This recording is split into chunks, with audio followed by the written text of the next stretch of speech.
আমি মনে করি এটা সাবাইদের কাজ। যেরকম জঙ্গে জামালের মধ্যে সাবাইরা উভয় গ্রুপের মধ্যে রাত্রে আক্রমণ করেছিল, আমি মনে করি সাবাইদের কাজ। যারা দোষী সঠিক তদন্তের ভিত্তিতে, নিরপেক্ষ তদন্তের ভিত্তিতে আসামিদেরকে গ্রেফতার করা হোক এবং তাদেরকে বিচারের আওতায় আনা হোক, এইটা আমি দাবি করব।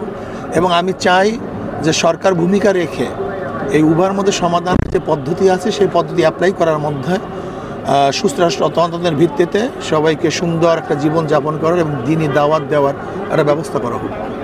দেশবাসীর মধ্যে কিন্তু আমরা সবাই জানি যে তাবলীগ তারা দাওয়াতি কাজ করে, ইসলাম প্রচারের ভূমিকা রাখে। তো সেক্ষেত্রে এরকম একটা ঘটনা, এটাকে মুসলিম সমাজের জন্য, দেশবাসীর জন্য কোনো খারাপ বার্তা দিচ্ছে কিনা? আমি তো আগেই বলছি এটা সাবাইদের কাজ। যেরকম জঙ্গে জামালে উভয় পক্ষ ঘুমিয়েছিল, সাবাইরা রাত্রে উভয় পক্ষের উপর আক্রমণ করেছে, আমি মনে করি এটাও সাবাইদেরই কাজ। এটা ইসলামের দুশ্মনরা এই কাজটা ঘটিয়েছে। এক্ষেত্রে করণীয় কি? করণীয় এটা সুস্থ তদন্তের ভিত্তিতে যারা দোষী তাদেরকে গ্রেফতার করতে হবে, বিচারের আওতায় আনতে হবে এবং সমাধান করতে হবে। দুই পক্ষের জন্য আপনার কোনো বার্তা আছে কিনা? উভয় পক্ষকে সহনশীল হতে হবে এবং আমি মনে করি মারামারির মধ্যে সমাধান না, বরং আপোসের মধ্যে বৈঠক করে সমাধানের চেষ্টা করবে। যার যদি ত্রুটি আছে হক্কানি ওলামায়ে কেরাম যে নির্দেশনা করবেন সেই নির্দেশ অনুযায়ী যদি চলতে পারি তাহলে এটা সমাধানের ব্যবস্থা আছে, তার কোনো সমাধান হবে। আচ্ছা, এই ঘটনার যে বিষয়গুলো যদি আপনি কি জেনেছেন এই মুহূর্তে তথ্য?